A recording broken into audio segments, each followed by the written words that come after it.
오늘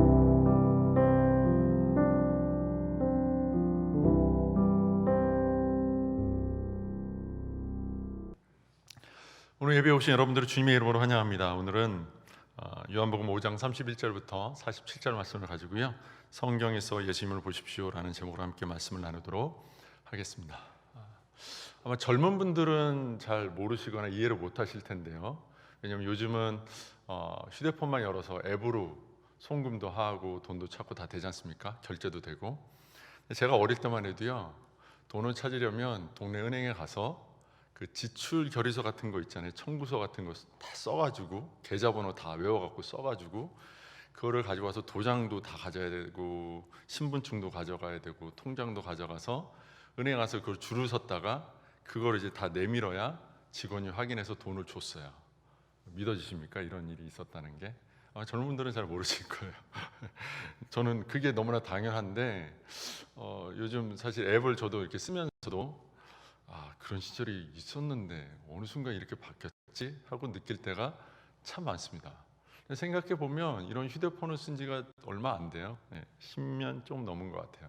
근데 왜 이런 얘기를 꺼내냐면, 사실 이런 스마트폰이나 이런 걸로 이제 결제를 하면서 가장 문제가 되는 게 개인인증 보안 뭐 이런 거거든요. 그 사람이 진짜 이거 주인이 맞냐? 약간 이런 거잖아요. 사실 우리가 예전에 은행에서 돈을 찾으려면 신분증, 또 그 통장에 찍혀 있는 것과 똑같은 도장, 이런 거를 다 준비해야 됐습니다. 왜 그러냐면, 은행에서 돈을 내주려면 증거가 분명해야 돈을 내줬기 때문입니다. 아무 연타나 줄 수는 없잖아요. 그래서 이제 통장 만들 때 급하다고 막도장 같은 거 파가지고 이렇게 대충 찍어버리면 나중에 뭐 도장 아무거나 이렇게 뺏겨가지고 이렇게 편취하거나 이런 일이 있을 수 있으니까 되게 조심했던 그런 기억이 있습니다. 세상은 어떤 일이든지 증거를 요구합니다. 진짜 당신 맞냐? 진짜 당신이 그 사람 맞냐? 이런 증거를 요구하죠. 우리 아이들이 수능 시험을 치러 갈 때도 거기 수험표를 붙이죠. 거기에 이렇게 사진이 있지 않습니까? 그 사진을 보고 그 학생이 진짜 이 사진과 동일인이냐, 또는 그것조차도 위조될 수 있으니 정말 이 사람이 그 사람이냐 계속 확인하지 않습니까? 객관적인 증거라는 건 굉장히 중요합니다.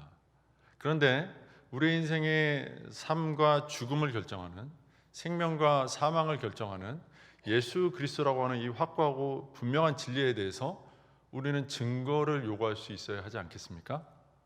이것은 오늘 우리에게도 필요한 부분이고, 또한 예수님이 사역하셨던 2000년 전에 예루살렘 또 유대 지방에서도 마찬가지 중요한 조건이었습니다. 유대인들은 예수님이 안식일에 병 고치는 걸 봤습니다. 원래 고치면 안 되잖아요. 근데 예수님이 고쳤단 말이죠. 그걸 보면서 예수님이 자신이 안식일의 주인이다, 나는 병 고칠 권세가 있다 라고 주장하시자, 이건 말이 안 된다, 안식일에는 하면 안 되는 규율을 어긴 사람이지, 이 사람이 진짜 하나님의 아들이거나 이 사람이 진짜 안식일의 주인일 리가 없다, 맞다면 증거를 내놔봐라 라고 요구하기 시작했습니다. 예수님을 예수님으로 믿지 아니하고 예수님께 증거를 내놓으라 했던 것이죠. 오늘 읽었던 31절 보면 이런 말씀이 있습니다. 그 요구에 대해서 주님이 말씀하시기를, 내가 만일 나를 위하여 증언하면 내 증언은 참되지 아니하되, 이렇게 말씀하고 있습니다. 아주 지극히 정상적이고 객관적인 말씀을 주님이 하시죠. 주님이 얼마나 답답했겠습니까? 내가 그 사람이 맞는데 이 사람들이 안 믿는 거예요. 증거를 내놓으래요. 근데 주님이 하신 말씀이, 나는 정말 하나님의 아들이 맞지만 내가 그냥 내 입으로만 설명하면 그건 객관적인 증빙 자료가 될 수 없다 말씀하신 거예요. 굉장히 주님이 객관적인 분이십니다. 그러니까 성경을 우리가 얘기할 때도 마찬가지예요. 주님을 믿어봐. 믿으면 구원이 있대, 행복이 있대, 병 고침이 있대, 삶의 자유가 있대. 무턱대고 주장하는 게 전도가 아니라는 거예요. 주님도 무턱대고 안 하셨습니다. 그러니까 우리가 어디서 주워 들은 것 같은 성경 구절을 동원하고 어디선가 들은 기억이 나는 것 같은 이야기들과 간증들을 총동원해서 막 전도를 하고 주변 사람들에게 신앙 간증을 한다고 하는데, 그게 속된 말로 그냥 썰푼다고 그러죠. 썰푸는 얘기가 될 수도 있다는 걸 기억하셔야 되는 거예요. 주님도 함부로 자기가 하나님의 아들이라는 것을 그냥 말하지 않으셨어요. 분명한 객관적인 증거들을 동원했다는 거죠. 그러면 주님이 사용하신 증거는 뭐냐? 크게 세 가지가 있습니다. 첫 번째는 오늘 본문에 나타나는 증거 세 가지는, 첫 번째가 세례 요한이 증거했다. 너희들이 공인하고 너희들이 그래도 인정하는 선지자로 불리는 세례 요한이 내가 하나님의 아들이다, 자기가 기다리는 바로 그 메시아 그분이시다라는 걸 증거했다라고 객관적인 선지자, 공인된 선지자들의 말을 통해서 설명하십니다. 그 다음에 또 하나는, 야, 내가 하나님의 아들이니까 병을 고치고 기적을 행하는 거 아니겠니? 라고 하는 이 이적 기사들을 가지고 하나님의 아들이라는 사실을 증거하십니다. 그리고 또 하나는 구약 성경에 기록된 바 너희들이 기다리는 메시아라고 기록된 그 사람이 바로 나야. 구약 성경을 제대로 들여다보면 바로 오늘 내가 너희들 앞에서 보이고 있는 이 이적들과 특별한 말씀들이 바로 이 구약에 예언된 그 선지자가 바로 나라는 것, 그 메시아가 나라는 걸 증명해주고 있는 거야. 구약 성경을 안다면 나를 알 수밖에 없어 라고 주님이 말씀하십니다. 먼저 주님은 세례 요한을 통해서 설명하시거든요. 예수님이 하나님의 아들이심을 충실하게 증거한 선지자죠. 세례 요한은. 그는 예수님 앞에서 자기는 쇠하여지기를 바랬던 선지자였습니다. 오직 예수만 흥하여지고 자기는 쇠하여져야 하겠다라고 하면서 예수님이 메시아이심을 강력하게 증거했던 사람이죠. 많은 경건한 사람들이 세례 요한 앞에 찾아왔고 세례 요한을 통해서 예수님께로 인도되어졌으며 그들은 예수님을 만나고 예수님을 하나님의 아들로 고백하는 사건들을 경험합니다. 그들은 예수님에게서 하나님의 영광을 보게 된 것이죠. 그래서 오늘 본문 33절을 보면요, 이렇게 말씀하세요. 너희가 요한에게 사람을 보내매 요한이 진리에 대하여 증언하였느니라. 바로 그 진리가 나야. 요한이 그 진리 나에 대해서 증언하지 않았니? 이렇게 말씀을 하십니다. 그러나 그럼에도 불구하고 많은 사람들이 세례 요한의 그 메시지를 듣고도 예수님을 받아들이지 않았죠. 그래서 주님은 더 큰 증거를 내놓으십니다. 36절에 보면 이렇게 말씀하시거든요. 내게는 요한의 증거보다 더 큰 증거가 있으니 아버지께서 내게 주사 이루게 하시는 역사, 곧 내가 하는 그 역사가 아버지께서 나를 보내신 것을 나를 위하여 증언하는 것이요. 내가 지금 하고 있는 역사, 어떤 기적과 특별한 일들이 하나님께서 나를 보내셨다는 사실을 증언하는 그런 증거가 된다라고 말씀하십니다. 주님이 이 땅에 오셔서 수많은 이적들을 행하셨잖아요. 성경에 기록된 것만 하셨겠습니까? 성경에 기록되지 않은 많은 이적 기사들이 분명히 주님께 있었을 거예요. 요한은 예수님이 행하신 일을 책에 낱낱이 기록한다면 세상에 그 책들을 쌓아둘 자리가 부족할 것 같다라는 식의 표현을 하거든요. 예수님이 이적 기사를 행하신 이유에 대해서 요한은 하나님의 아들이심을 증거하기 위해서라고 하는 그런 시점, 그런 관점을 가지고 시각을 가지고 설명하고 있어요. 그래서 요한복음의 저자인 이 요한은 하나님의 아들로 오신 예수 그리스도를 증거하기 위해서 거기에 그 결정적인 증거가 될 수 있는 그런 여러 이적들을 요한복음에 꽤 많이 정리해 놓고 있습니다. 우리가 잘 아는 가나의 혼인 사건, 물을 가지고 포도주 만든 사건도 요한복음에 기록이 되어 있고요. 그 왕의 신하의 아이를 멀리서 말씀만으로 고치신 사건도 요한복음에 기록이 되어 있습니다. 또 떡 5덩이와 물고기 2마리로 5,000명을 먹이신 사건도 역시나 요한복음에 기록이 되어 있고요. 또 죽은 지 나흘이 돼 부패한 나사로를 무덤 가운데서 살려내신 사건도 요한복음에 기록이 되어 있습니다. 뿐만 아니라 가장 위대한 이적이죠. 죽으신 예수님께서 사흘 만에 부활하신 이 부활의 사건 또한 요한복음은 생생하게 기록해 놓고 있습니다. 요한은 이렇게 계속해서 예수님의 특별한 이적들을 통해서 예수님이 하나님의 아들이심을 요한복음에서 증거하고 싶었던 것으로 보여집니다. 사실 이 이적이라는 것이 믿음을 고무시키는 힘이 분명히 있습니다. 이적을 보면 약한 믿음이 강화해지는 그러한 일들이 일어납니다. 그래서 이적이라는 현장에서 돌같이 굳었던 마음도 부드러워지는 것들을 경험하게 됩니다. 그러나 이적은 뿌리를 깊이 내리는 신앙으로 연결시키기는 어렵습니다. 잠깐의 효과는 있죠. 잠깐의 영향력은 끼칠 수 있지만 그것이 계속해서 뿌리를 깊이 내리도록 만들어주지는 못합니다. 많은 사람들이 이적을 행하신 예수님을 따라다니며 예수님이 예루살렘에 입성하실 때에 호산나 다윗의 자손이여 라고 외치며 그를 찬양했지만 그들은 결국 싸늘하게 예수님을 향해서 돌아서 버리게 됩니다. 결국 예수님을 떠나버린 거죠. 이적 자체가 우리에게 믿음을 보장해 주지 못한다는 것을 보여주는 사건입니다. 자, 그러면 두 가지 증거, 앞서 말한 세례요한의 증거와 예수님의 이적, 이것을 보고도 사람들이 믿지 아니했기 때문에 예수님은 이제 최종적인 증거를 하나 더 꺼내놓습니다. 37절을 보면 이렇게 말씀하거든요. 또한 나를 보내신 아버지께서 친히 나를 위하여 증언하셨느니라. 너희는 아무 때에도 그 음성을 듣지 못하였고 그 형상을 보지 못하였으며. 하나님 아버지께서 나를 위해서 친히 증언하셨다라고 말씀하시고요. 그 다음에 39절에 보면 너희가 성경에서 영생을 얻는 줄 생각하고 성경을 연구하거니와 이 성경이 곧 내게 대하여 증언하는 것이니라. 너희가 아버지 하나님의 말씀으로 알고 있는 이 성경이 너희는 그냥 영생을 얻는 책으로 알고 연구하지만 사실은 나에 대해서 증언하고 있는 아버지의 증언이시다. 아버지의 말씀을 담고 있는 것이다. 이렇게 설명하는 거죠. 예수님이 하나님의 아들이심을 증빙하는 마지막 증거는 뭐냐? 바로 구약 성경이다라고 주님이 말씀하신 거죠. 왜냐하면 예수님 당시에는 신약이 없었잖아요. 그러니까 구약 성경만 있었기 때문에 이 구약의 율법의 말씀들이 나를 증언하는 증거 자료다라고 말씀하신 거죠. 그러나 오늘 신약까지 가진 우리가 성경을 보아도요, 성경에 대한 어느 정도의 지식이 있지 않으면 창세기부터 말라기까지의 구약 성경을 보면서 예수라는 이름을 발견할 사람은 흔치 않아요.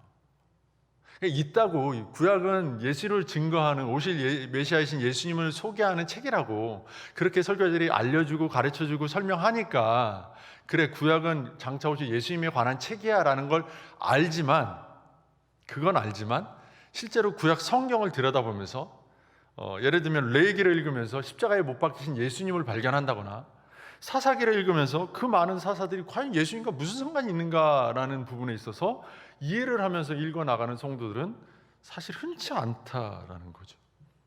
그러나 예수님은 분명히 말씀하세요. 구약 성경은 나에 대한 이야기야 라고 주님이 말씀하신다는 거죠. 그래서 오늘 우리에게 주어져 있는 신약 성경은 굉장히 중요합니다. 사복음서, 특별히 예수님에 관한 기록을 담고 있는 사복음서를 통해서 예수님이 구약 성경을 가지고 자기가 구약 성경에서 어떻게 묘사되어 있는 어떤 사람인가, 어떤 분인가, 어떤 메시아인가를 계속 설명해 주시고 입증해 나가는 것들을 우리가 살펴보면서 우리는 예수님이 진짜로 구약이 말하고 있는, 하나님이 구약 성경을 통해서 알려주고 있는 바로 메시아 그분이시구나라는 것을 깨닫게 됩니다. 요한복음은요, 전반부와 후반부가 있습니다. 12장까지는 전반부, 13장부터 마지막 장까지는 후반부로 나눠볼 수 있는데요. 전반부는 주로 어떤 내용을 담고 있냐면 예수님이 하나님의 아들이시라는 사실을 증거하는 이적 기사들을 담고 있습니다. 그 이적 기사들을 설명하면서 요한이 잘 사용하는 어떤 문구가 하나 있는 게 뭐냐면 기록되었으되, 이런 식의 표현입니다. 기록하였으되, 기록되었으되 이러면서 이야기를 펼치거든요.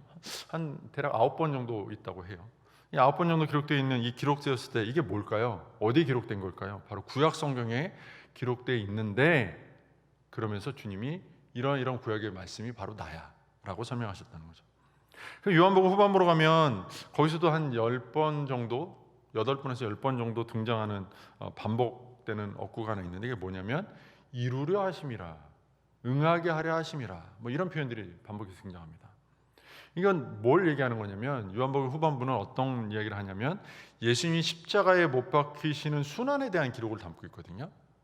그러니까 이 예수님의 십자가 죽으심, 이 순환 당하시는 것이 구약에 기록되어 있는, 구약에서 말하는 그 사람들의 죄악에 대해서 그것을 자유케 하시는, 그 죄로 말미암는 그 고난을 누군가가 대신 지고 순환 당할 것에 대한 기록을 바로 내가 응하게 할 거야 라는 것을 요한이 기록해 주고 있다는 거예요. 그래서 요한복음 13장 18절을 보면 가룟 유다가 예수님을 배반한 사건이 있거든요.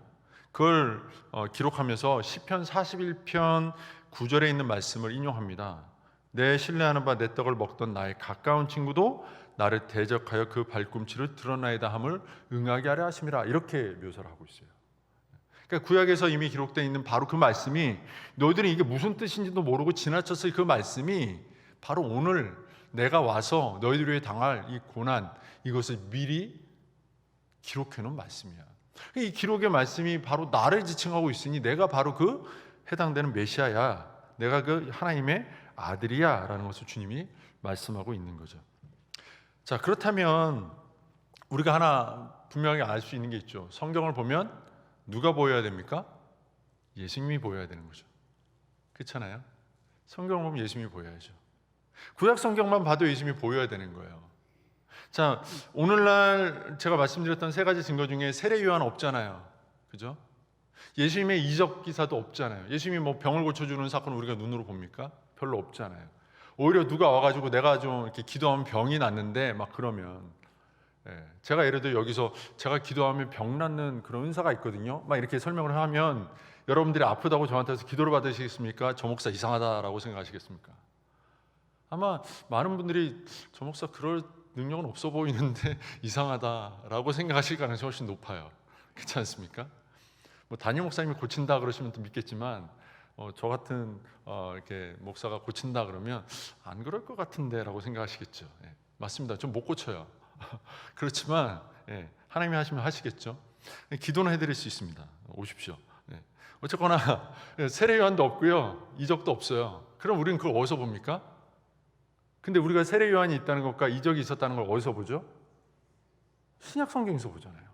그러니까 우리는 이 세 가지를 다 가진 거예요. 구약 성경만 가진 게 아니라고요. 오히려 우리는 신약을 통해서 이미 완성된 사건을 머릿속에 그려놓고 볼 수 있기 때문에 더 강력한 증거들을 가진 거나 마찬가지예요. 신약과 구약을 통해서 우리는 세례 요한의 증거도 볼 수 있고요, 예수님의 이적도 볼 수 있고요, 구약이 어떻게 이루어졌는가 하는 그 이루어진 모든 것까지도 확실하게 알고 볼 수 있는 거예요. 그러므로 신구약 성경을 가진 우리가 하나님의 아들이신 예수 그리스도를 발견하지 못한다면 그건 정말 상식 밖의 일이다라고 말할 수밖에 없는 거죠. 신구약 성경을 보면서도 예수님이 하나님의 아들이심을 발견하지 못한 성도들이 있다면 그건 참 슬픈 일입니다. 누구든지 마음을 열고 하나님의 말씀을 읽으면 하나님의 아들이신 예수 그리스도를 만날 수 있습니다. 그런데 그 예수님을 하나님의 아들로, 나의 구원자로, 나의 인생의 피난처로, 나의 인생의 반석으로 만나지 못한 분들이 계시다면 굉장한 비극에 지금 빠져 계신 겁니다. 그런 분들은 사실 긴장해야 되는 거죠.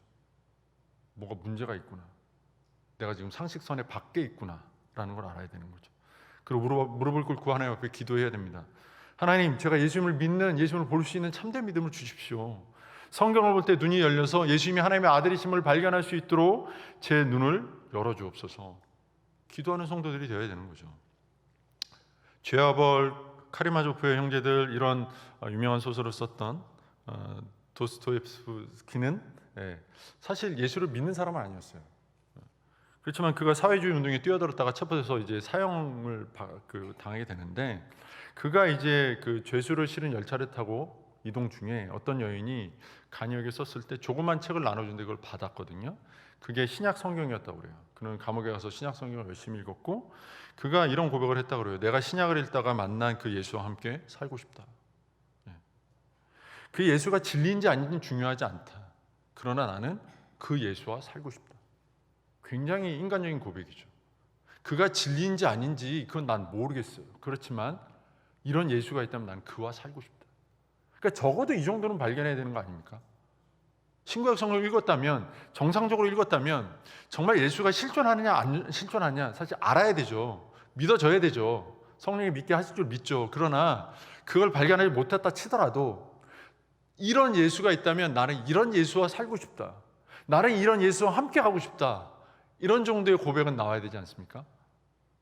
이런 예수가 있다면 그는 정말 하나님의 아들이 분명하다라는 상식적인 생각은 나와야 되는 건 아닙니까? 그런데 그게 안 되는 경우들이 많다는 거예요. 왜 그럴까요? 오늘날 우리가 성경을 읽을 때 성경에서 하나님의 아들이신 예수 그리스도를 보려는 마음이 없기 때문이에요. 성경 왜 보십니까? 오늘 내가 어떻게 살아야 될지 방향을 잡기 위해서, 오늘 내게 어떤 문제가 있는데 하나님이 어떤 답을 주실지 들어보기 위해서, 어떻게 이 세상을 향해서 그리스도인다운 소리를 내야 할지, 세상에 어떻게 빛이 되어야 될지 깨닫기 위해서, 이런 식의 표현들은 참 많이 하지만 그 안에 계신 진짜 빛이요 진짜 생명이 되시는 예수 그리스도를 보고 알고 만나기 위해서, 이런 마음이 사실은 별로 안 보인다는 거죠. 성경은 그냥 우리에게 삶의 교훈을 주기 위한 책이 아닙니다.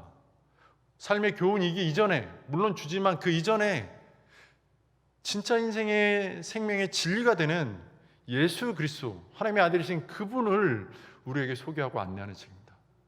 그분을 만날 수 있도록 우리가 연결되어 주는 책이 바로 신구약 성경의 말씀이라는 거죠. 살아계신 말씀이신 예수님조차도, 살아계신 말씀이었던 그분조차도 성경을 살아계신 하나님의 말씀으로 인정하며 그 말씀에 순종합니다. 마태복음 5장 18절에서 예수님은 이렇게 말씀하세요. 천지가 없어지기 전에는 율법의 1.1획도 결코 없어지지 않냐고 다 이루리라. 이 말씀은 분명히 진리가 되고, 이 말씀은 분명히 하나님의 말씀하신 말씀이 되어서 하나님의 말씀하신 것이기에, 영원하신 그분의 말씀이기에 천지가 없어지기 전에 이 모든 말씀은 응하여질 것이다, 이루어질 것이다, 분명한 하나님의 말씀이다. 그 속에서 하나님을 발견하셨거든요. 말씀이신 예수님조차도. 우리는 말씀의 주체가 되신 예수님조차도 말씀으로 사셨다는 걸 늘 기억하셔야 돼요. 우리가 잘 알잖아요. 예수님이 광야에서 사탄의 시험을 당할 때 무엇으로 이기셨죠?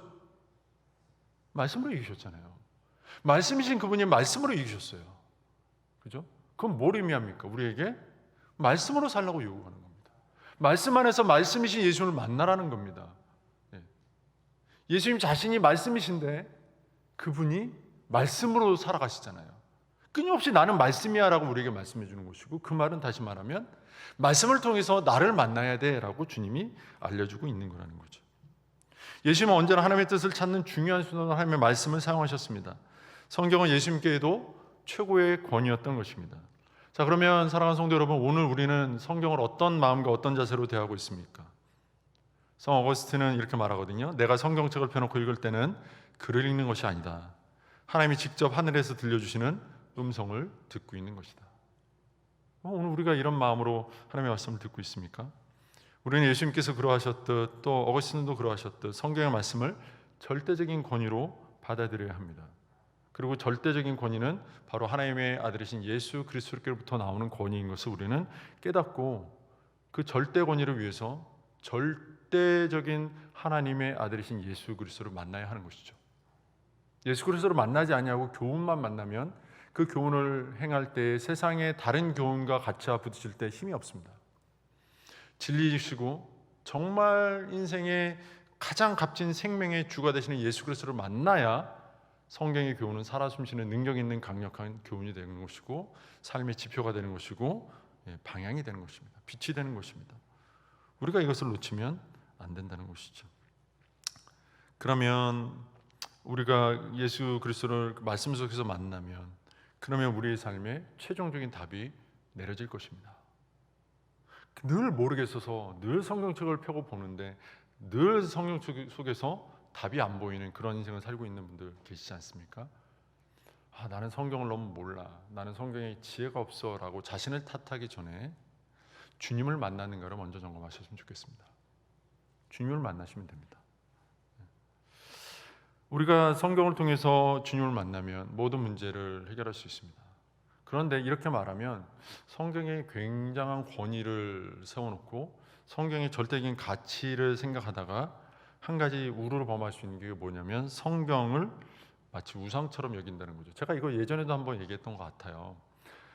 제가 어릴 때만 해도 성경책 가지고 이제 수련회 가가지고, 저는 이제 짐 많이 싸는 거 귀찮거든요. 그래서 간소하게 싸는 편인데, 뭐 어릴 때는 수련회장 가면 아시잖아요. 이불도 싸가야 되고 그 베개도 싸가, 기억하시죠? 요즘 젊은 분들은 이해를 못 하실 거예요. 그런 데가 어디 있어.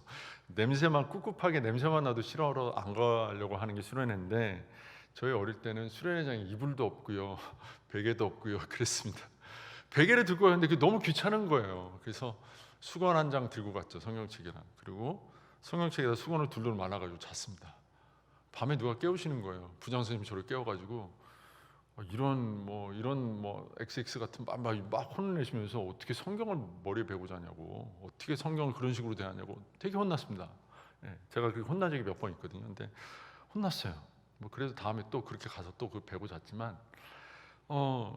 우리가 그런 식의 생각을 할 때가 있어요. 또 요즘은 또 약간 누그러졌지만 몇 년 전에 또 한참 이게 주기적으로 이렇게 돌아오는데, 성경 필사의 어떤 그 마음들이 올 때가 있지 않습니까? 유행이, 교회 안에 성경 필사하면 좋다더라. 그래서 필사 성경 이런 거 있잖아요. 한 번쯤 써보셨죠? 다 쓰신 분들은 흔치 않겠지만 많이 써보셨을 겁니다. 근데 뭐 요즘은 그런 말은 안 하지만 예전에는 성경 통독해라 그러면서 창세기부터 요한계시록까지 통독하면 신경통이 낫고 뭐 이런 얘기도 하시고 네. 뭐 창세기부터 요한계시록까지 직접 다 쓰면 가정의 우환이 사라진다고 그러시고 그러셨어요. 네. 믿으십니까? 대답이 좀 못하겠죠. 믿으면 좋겠는데. 네. 아니 그럴 수도 있어요. 안 된다는 게 아닙니다. 네. 그럴 수도 있죠. 근데 약간 이런 식의 생각들을 하시고 성경을 대하신다는 거예요. 성경 왜 읽으세요? 내 인생의 방향을 찾아오고. 이거 똑같은 거잖아요. 지금 성경 왜 쓰세요? 성경 왜 읽으세요? 병 나으려고요. 우리 가정에 우환을 제끼려고요. 근데 우리가 성경을 읽을 때 왜 오늘 말씀 보셨어요? 왜 오늘 큐티했어요? 오늘 하루 제 삶을 좀 잘 살아보려고요. 이거 똑같은 거 아닙니까? 그죠? 약간 병을 고친다 이거는 조금 기적 같은 일이니까 좀 너무 오버하는 것 같고, 그냥 말씀을 따라서 제가 잘 살아보려고요 라고 생각하는 정도는 괜찮지 않을까, 멋져 보이지 않을까. 근데 사실 그렇게 멋 없다는 거예요. 성경 해보세요. 예수님 만나려고요. 이게 우리의 해답인 거죠.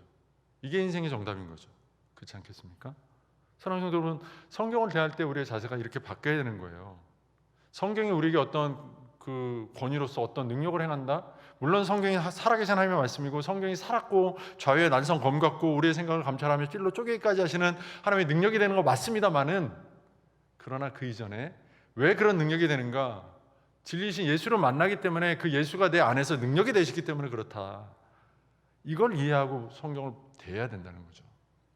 이걸 놓치니까 우리가 성경을 보기는 보아도 늘 우리 인생은 깜깜하다는 겁니다. 우리가 성경을 처음부터 끝까지 100번 쓰고 100번 읽고 이런 거 중요하지 않습니다. 성경 한 구절 앞에서라도 예수를 발견하고 그 앞에 무릎을 꿇을 수 있는 것이 훨씬 더 중요하다고 봅니다. 단 한 구절의 말씀 속에서라도 주님이 보이거든 그 자리에서 바로 우리의 삶이 꼬꾸라지고 우리의 욕심이 꺾이고 우리의 삶의 고집이 무너지고 우리의 삶의 죄악이 버려지는 일들이 생긴다면, 예수 그리스도가 그래서 그 안에서 우리에게 소망으로 다가와지고 우리의 삶의 희망으로 다가온다면, 그렇다면 우리는 성경 잘 본 겁니다. 많은 성도님들이 좀 오해하시는 부분들이 있어요. 성경을 잘 알아야 된다. 맞습니다. 적극 권장합니다. 잘 아셔야 됩니다. 그러나 잘 아시는 것이 전부는 아닙니다.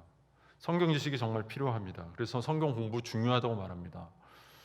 저희가 이제 9월에 또 지금 주보에도 광고가 나갔지만 교리 강좌도 있어요. 우리 교회에 정말 유능하고 정말 이렇게 뛰어난 목사님들께서 교리를 그 내용들을 잘 정리하셔서 강의하십니다. 토요일마다 하시는데 많이 와서 들으십시오. 잘 배우시면 얼마나 좋겠습니까? 그것이 다 우리의 삶의 신앙에 유익이 될 텐데요. 또 저도 이제 그 같은 날짜부터 시작을 해서 양육반을 지난 상반기하고 하반기 합니다. 그런 시간들이 있습니다. 중요합니다. 와서 많이들 훈련하십시오. 많이들 보고 배우십시오. 그렇지만 그걸 통해서 공부해야 되겠다, 그래서 성경을 많이 알아야 되겠다, 그것이 성경 교육의 일환이다라고 생각하시면 안 됩니다. 어떻게 생각하셔야 되냐면, 그 훈련들을 통해서 그 시간들을 통해서 내가 예수님을 좀 더 잘 봐야 되겠다, 내가 예수 그리스도를 좀 더 친밀하게 만나야 되겠다, 내가 그래서 참된 예수 그리스도의 사람, 예수 그리스도의 제자, 참 그리스도인이 되어야 되겠다, 이런 마음들이 우리에게 필요하다는 거죠. 사실 우리가 예수를 안다는 것과 성경을 안다는 것을 같은 의미로 취급할 때가 많지만, 엄밀하게 말하면 예수를 안다는 것과 성경을 안다는 건 다른 겁니다. 성경 많이 알 수 있어요. 그래서 예전에 한때 도올 김영옥 교수가 성경 많이 알아가지고 강의도 했잖아요. 그 사람이 예수 믿는 사람입니까? 아니잖아요. 우리보다 훨씬 잘 알아요. 강의도 할 수 있을 만큼 알아요. 그렇지만 그는 예수를 몰라요.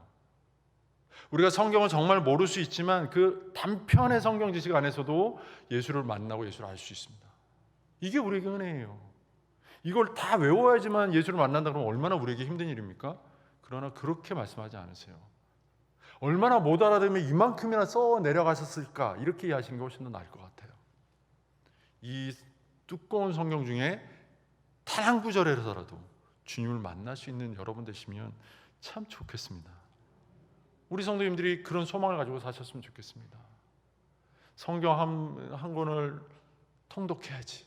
제가 듣기로는 요번에 임직자들이 성경 일독하셔야 이제 임직을 하신다고 들었습니다. 아마 힘드실 거예요. 제가 계산해 보니까 하루에 2시간, 3시간 정도는 그냥 보통의 정독 속도로 읽는다면 2-3시간 정도는 읽어야 임직할 때까지 한 일독을 겨우 할 것 같은데, 네, 편법이 있긴 합니다만 알려드리지 않겠습니다.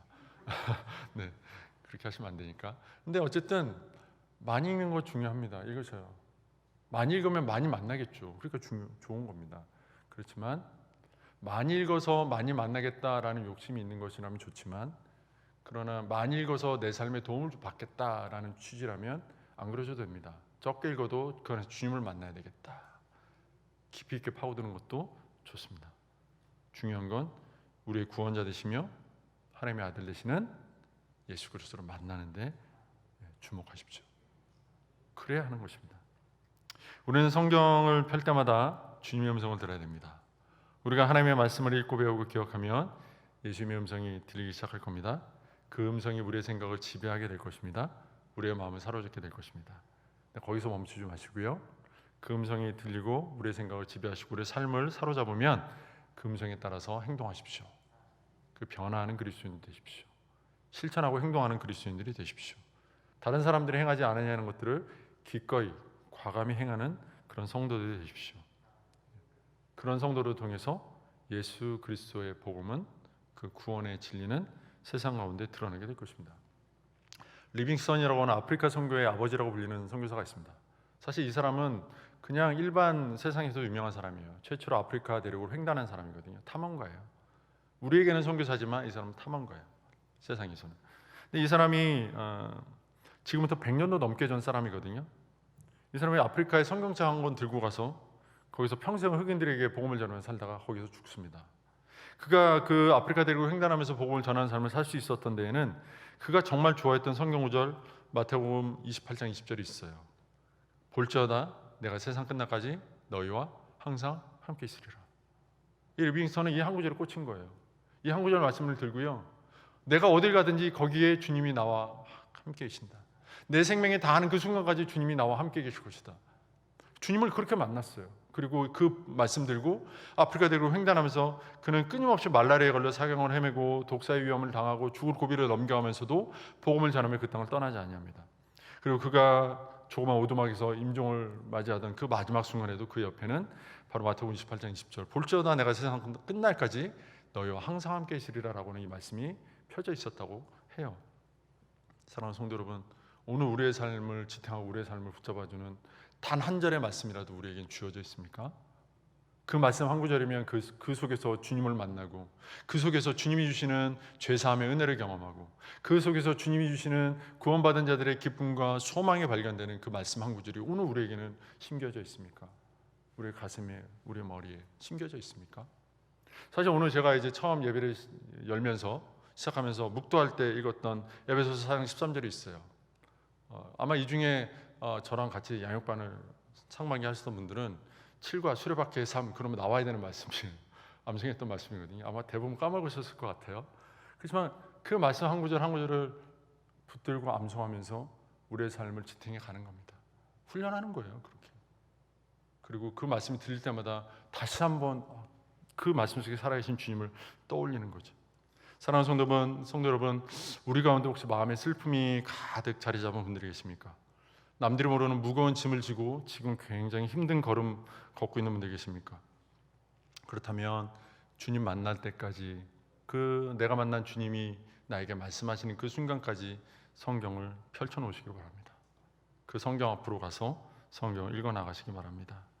리빙스턴에게 볼지어다 내가 세상 끝날까지 너희와 함께 있으리라 라고 말씀하셨던 그 주님이 오늘 우리에게도 찾아오셔서 말씀이 있는 우리에게 들려주실 것입니다. 내가 너와 세상 끝날까지 함께 있을 것이다. 그 말씀이 우리에게 진짜 소망 아닙니까? 그 말씀이 정말 우리의 인생에, 우리의 신앙에 진짜 신비한 비밀이요 희망이 되지 않겠습니까? 근심에 또 걱정에 또 슬픔에 빠진 우리를 바로 일으켜 세우는 하나님의 말씀, 그 말씀이신 예수 그리스도가 바로 우리가 가지고 있는 성경 말씀 속에 담겨져 있습니다. 이 말씀을 우리가 듣기만 하면 되는데 그걸 못해서 우리가 주님께서 기뻐하시는 삶을, 주님께서 그토록 바라시는 하나님의 자녀로서의 복되고 귀한 삶을 놓치고 있다면 얼마나 이것이 하나님 앞에 슬픈 일이요 우리 인생의 비극이 되겠습니까? 성경 말씀은 문자가 된 고상한 책이 아님을 꼭 기억하시기 바랍니다.